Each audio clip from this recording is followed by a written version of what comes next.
Hello, people of Realms. Here is my Fortress Frenzy 2 tutorial. Now, Fortress Frenzy 2 is a pretty complicated game, so I'm going to try to rush fast this as much as I can and get to everything I want to talk about. So first off, what is Fortress Frenzy 2? Fortress Frenzy 2 is a tower defense PvP capture the flag style game. Now that's a whole lot to break down, but I can assure you it's not as complicated once you get into the neck of things, and you'll kind of see why. So first and foremost, yes, tower defense. That is the big selling point of this game, and it is one of the coolest aspects.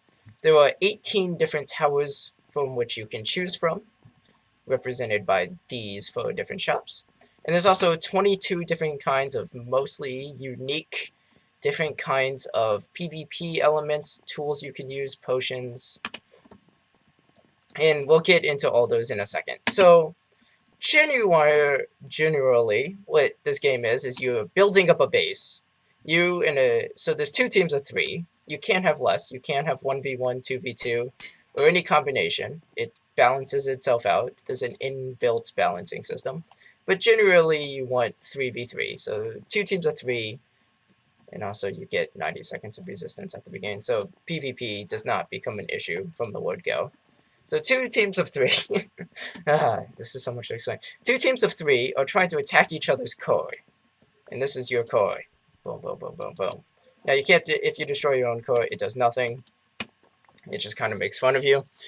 And you're trying to destroy the other team's core, get its shards, and bring it back to your core. Now you can do this as many times as you want, multiple times in a row, but it can be very, very hard to pull off and get through the other team's defenses.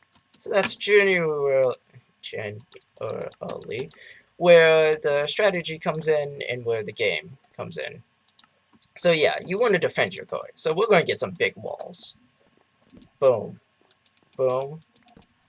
Boom. So yeah, these plots are extending. Eventually these bases are going to meet. Now there's going to be a wall that comes up before we can really get to each other, as you will see, but yeah, so the tension rises as you're trying to build your game, and now you can actually shoot each other with bows. And PvP kills are worth points. So basically, you're trying to get 12 points in this game.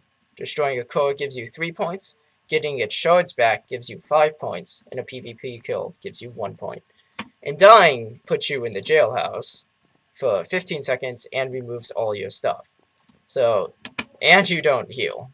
So this game can be very, very intense. But you have a huge team to back you up. The Tree of Life will heal you. That's what this thing is. Be relaxed.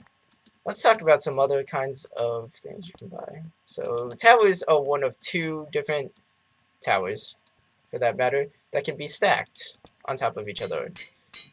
Or have anything stacked on them for that. You could put a guard up there, because you can have guards to defend you, which becomes very required at the later stages of the game. It's hard to defend everything yourself, you know. And I'm trying to like unlock a lot of these shops because there's so much cool stuff and there's so much to talk about in this game. I can't get to all of it. I wouldn't even want to. This game is the fun of exploring and finding different strategies and combinations and discovering new towers. And they can be quite cool. The combinations that people come up with. I get surprised all the time. So let's come over here and yeah, let's go to the tools and talk about kind of invading other teams' bases. So I'm gonna buy some ladders. I'm gonna buy some buttons. Now, ladders and buttons can be used for a variety of circumstances, but they're generally used for invading. So you can actually put like Tesla towers. These would guard your base. They do quite a bit of damage. But if someone somehow manages to get by these bad boys, they could run up to your base. Hop over this. Now, I'm not going to do a great job of showing it because I'm just by myself and I'm not running through everything. So yeah, buttons, ladders. It can be quite hard to defend your base. But it can be quite hard to invade too, so it can be quite an intense game. Quite. And there's ways to communicate with your team. You can claim spots, encourage them not to build there. if you happen to not be on Skype or such. And now, the wall's about to fall. You're about to see what's going to be on the other side. You need to go buy some items. And boy, is there a variety of items to buy. Yes, yes, yes, indeed there are. It's too much to show off. I can't go through. I attempted to show it all off. Not allowed to. It's quite a few melee things to buy. And something like the dragon's head can even be put on your head to give you speed. Potions can be used to get over walls. They can be quite nasty. There's quite a few things you can do with potions. I'm not going to show them all off. It's for you to discover. Well, just kind of in this game so I can get to the second segment. So yeah, you build up your base, you're fighting back and forth, and the goal is to get 12 different points. So destroying the core, if you remember, gives you 3 points. Returning the shards will give me 5 points. And I can do this multiple times if I'm here. And I can return multiple shards. PvP kills give you 1 point. I run back. I don't know if there's much else. There's things like cannons that launch TNT. You have a turret slot because you can get snowballs that, like, you can stand in a turret and just, like, machine gun snowball people, which withers them. There's so many cool things. I can't even get into it because I need to keep this short. But it can be quite competitive. It's really fun for casual, but it can be also, like, this has been play tested for over a year. I know it's kind of hard to show off right now, but this has been super well refined and super tested. So now I know Realms people are very curious about how user-friendly maps are. This map is pretty user-friendly. You have a tutorial right here, which is very fast. It's basically reduced to these signs you see here, those 12 signs, and also an update log so people know what's changing if they are following the game. If this is run on a server, like I am on currently, you can get feedback. So it's very user-friendly, good for admins, good for people who are trying to mod. Redstone's right here. You can edit all these towers if you are the mod. And also if you somehow get lost, it's hard to get lost. The map isn't that big, but if you do, you can always click this and get back to the lobby.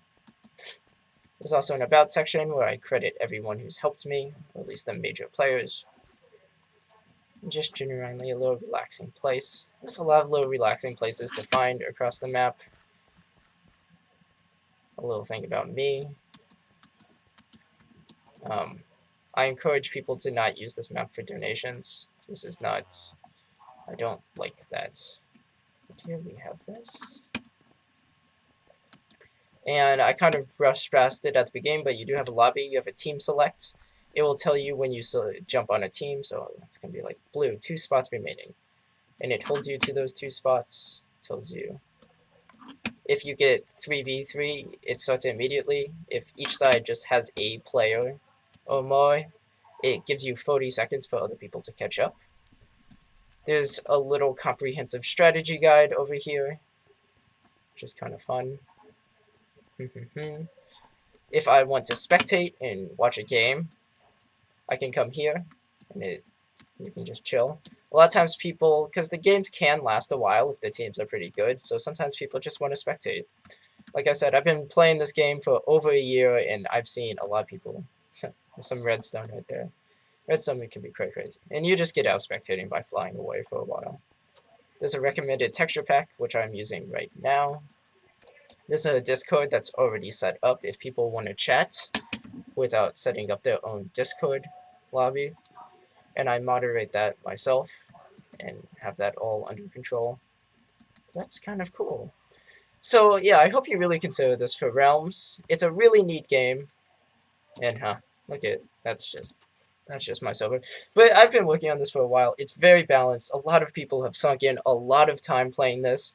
And one of the reasons I'm trying to get it on Realms so hard is because not even me, like other people are telling me, you gotta get this on Realms. And they're very interested in playing it on there. So I really hope you consider it and play it. Because if there's one thing that sells the game, it's just playing it. It's just a whole lot of fun to play. And it can be quite addicting. So thanks for watching my probably overly long video, and I'll see you in the arena.